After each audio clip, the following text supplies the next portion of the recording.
ഒരു 10 സെൻറ്റ് സ്ഥലം.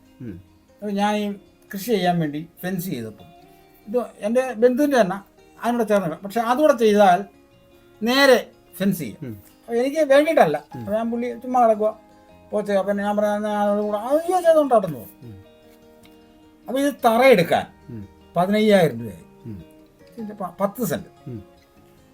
ഈ തറയെടുത്തപ്പോൾ എന്ത് ചെയ്തു?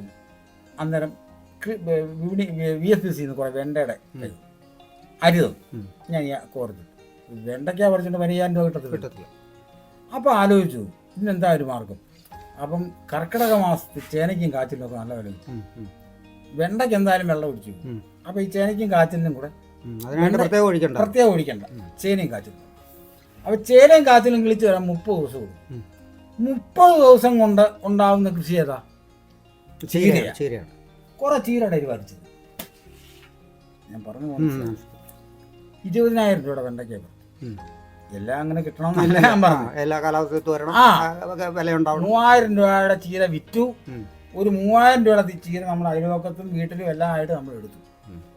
മനസ്സിലായി? ചേനയും കാച്ചിലും നല്ല പുഷ്ടിയായിട്ട് നിൽക്കുന്നു. ഈ 10 സെന്റിൽ നിന്ന് 3 മാസം കൊണ്ട് 3 മാസം കൂട്ടിക്കൊണ്ട് 30,000 രൂപ വരുമാനമായി. ഈ 15,000 രൂപ ചെലവെന്ന് പറഞ്ഞ ജോലിക്കൂലിയാണ്. അത് ഞാൻ ചെയ്യുവാന്നേലോ അത് ലാഭമാണ്. ഞാൻ പറയും 10 സെന്റ് സുഖമായിട്ട് ഒരാൾക്ക് ചെയ്യാം. മനസ്സിലായോ? അപ്പൊ 10,000 രൂപ കേവലം ഒരു 2 മണിക്കൂർ ശരാശരി കൂട്ടിക്കൊണ്ടാണ്.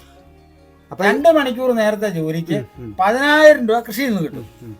ഇവിടെ ഒരു കടയിൽ ചെന്ന് രാവിലെ 8 മണി തൊട്ട് അതിന്റെ ഉടമസ്ഥൻ പറയുന്നത് മുഴുവൻ കേട്ട് രാത്രി 8 മണി വരെ നിന്നാൽ 8,000 രൂപ കിട്ടും.